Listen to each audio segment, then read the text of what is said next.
今回はタロットカードの4枚目、女帝の意味をもとに、お話ポンが独断と偏見で現代調にアレンジしました。どうぞ最後までお楽しみください。それではシリーズタロットカード物語アルケミア第4話スタートです。カードナンバー3、女帝。私の父親は大企業の社長だ。これだけ聞くといい生活をしているんだろうなってみんな思うだろうな。でもお金があればいいってもんじゃない。母親は父親の会社を手伝ってる。父親が社長で母親が副社長ということで、毎日忙しくて出張も頻繁。父親の方は海外出張が多くて、1年のうちに家にいるのは何日あるか数える程度だし、母親の方は社長不在の会社を守るためにひたすら仕事をしている。そのために家に帰ってくるよりも会社の近くのホテルに泊まることの方が多い上に、国内の出張も頻繁。これが私が生まれた時から続いているんだから、愛情も減ったくれもない。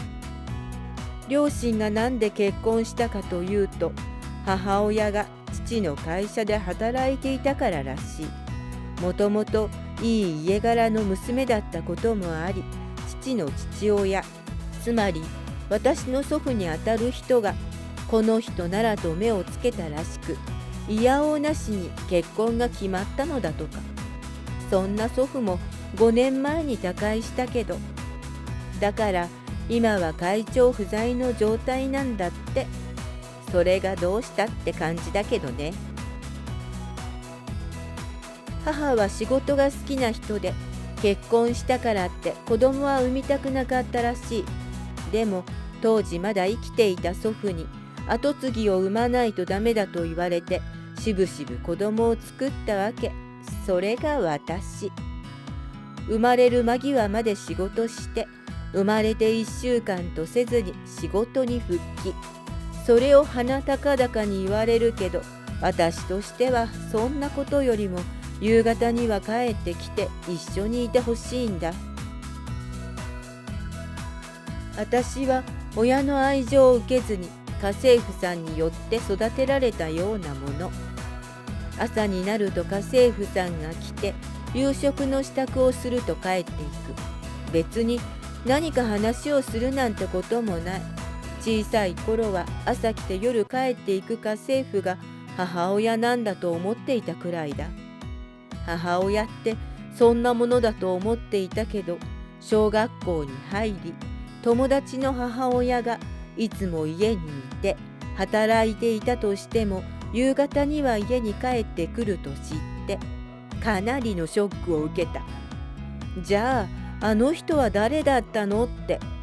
変な話だよね。その後も状態は変わらず。たまに帰ってくる父親は海外のお土産をたくさん持って私のご機嫌取りをする。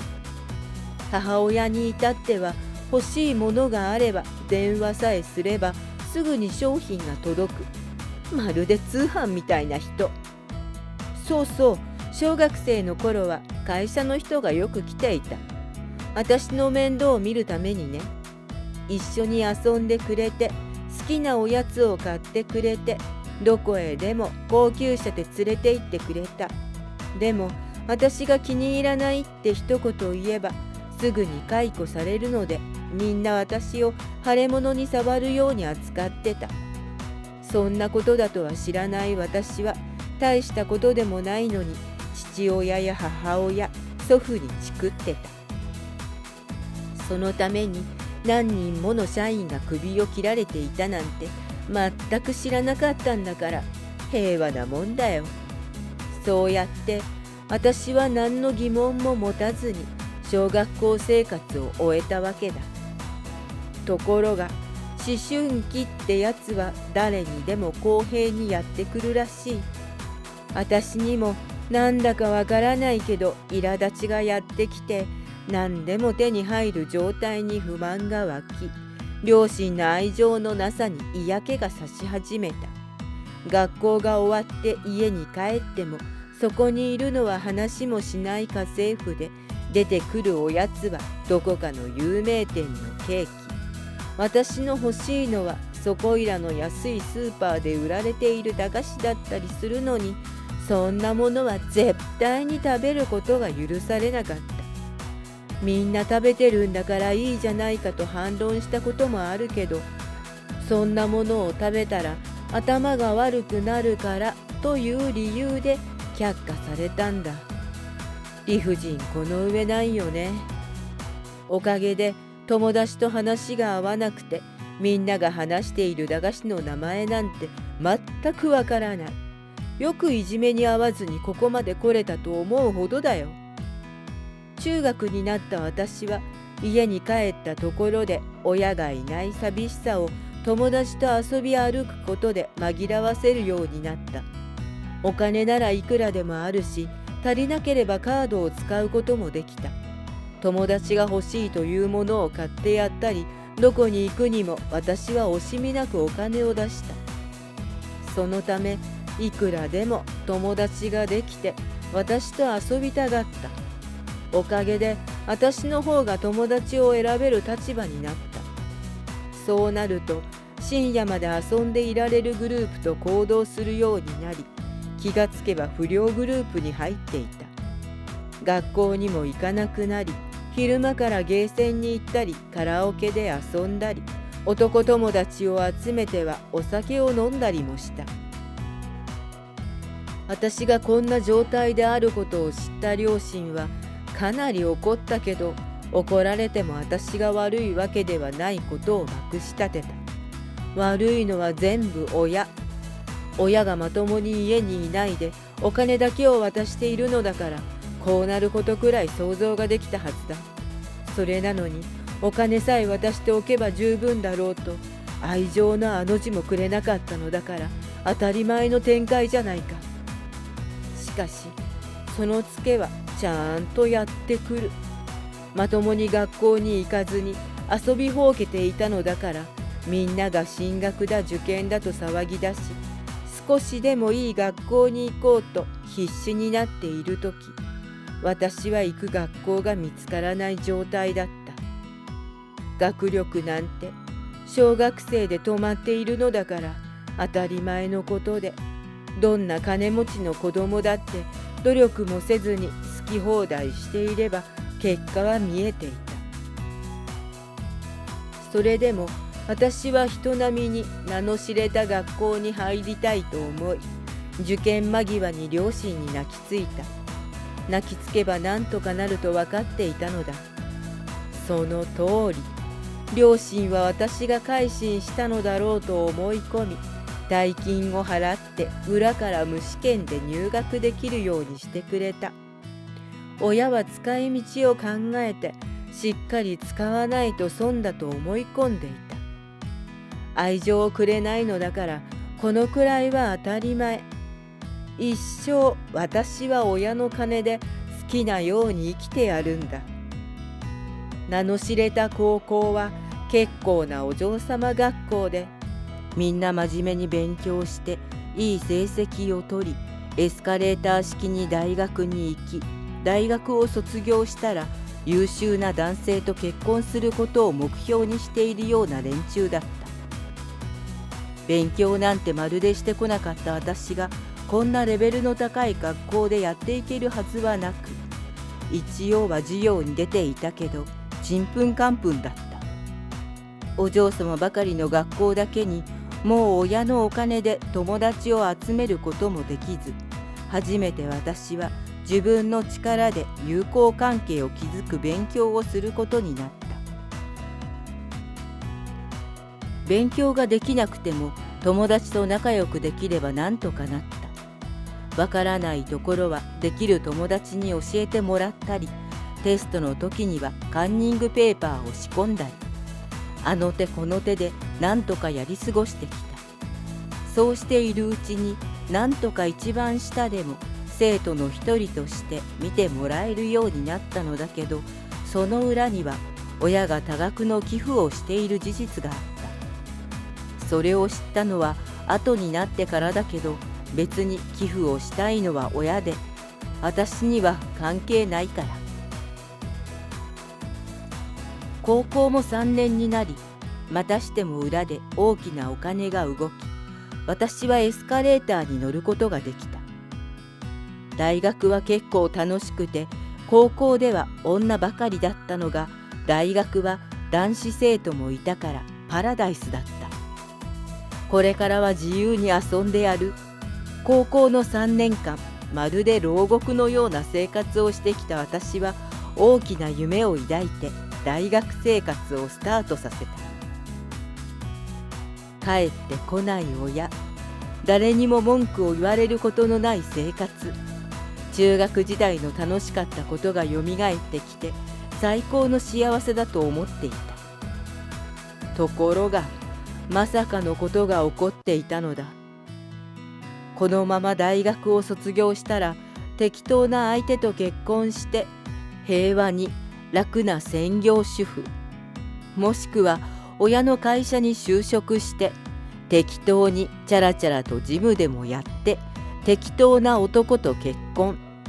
こっちは社長令嬢なんだから引く手あまたに決まってると思っていたのだ。夏美、大事な話がある。そう、これが最初の一撃だった。学校を休んで遊んでいたことが分かった時以来だ。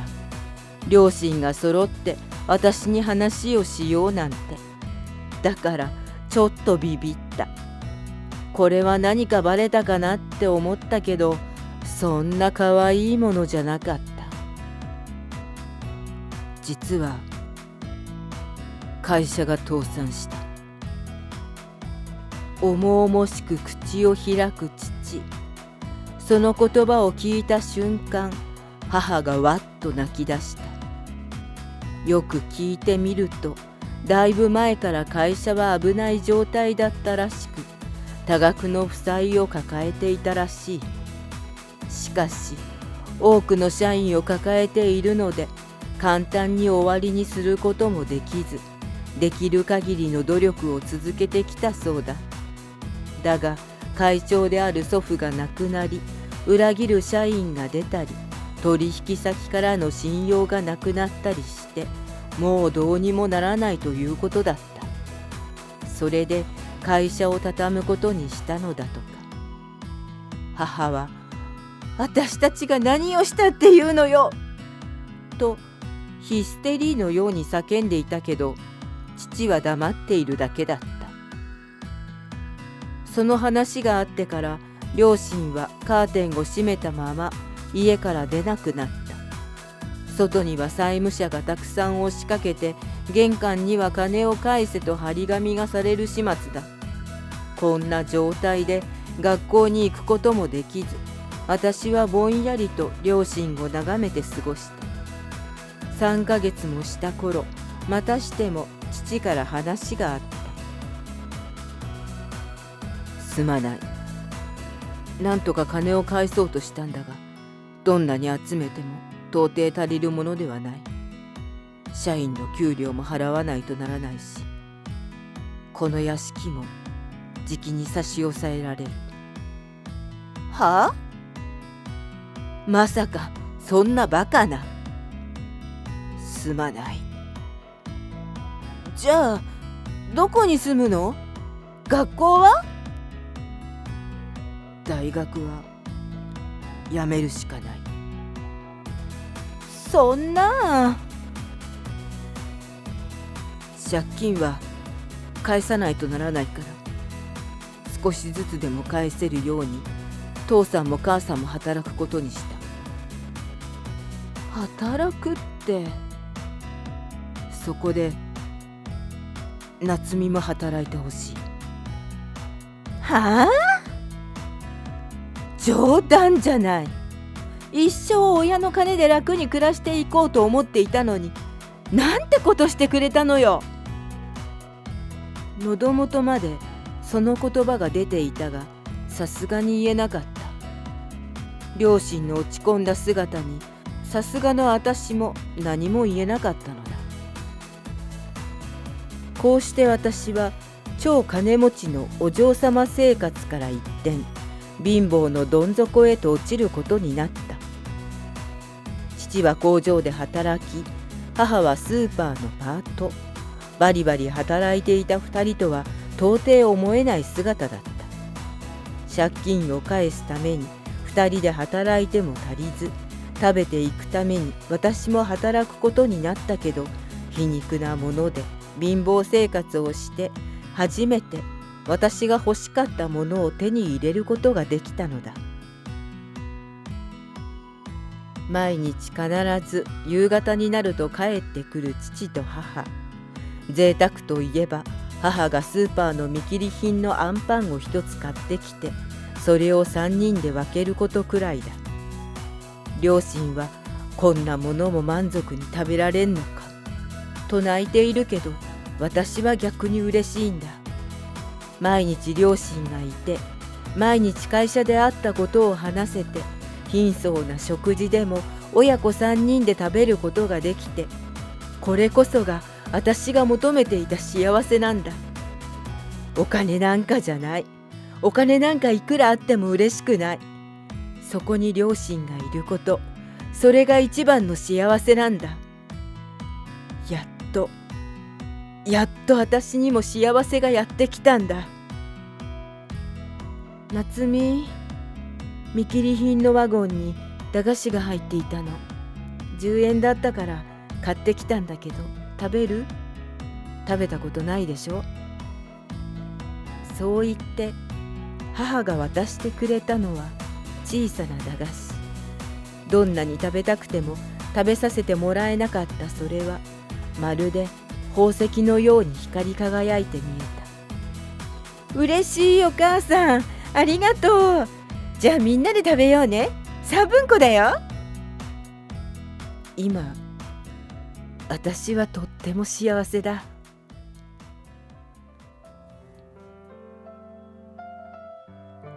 いかがでしたか？このカードは心の豊かさこそが真の豊かさであることを意味しています。面白かったと思ったらチャンネル登録とグッドボタンをお願いします。それでは次のお話でまたお会いしましょう。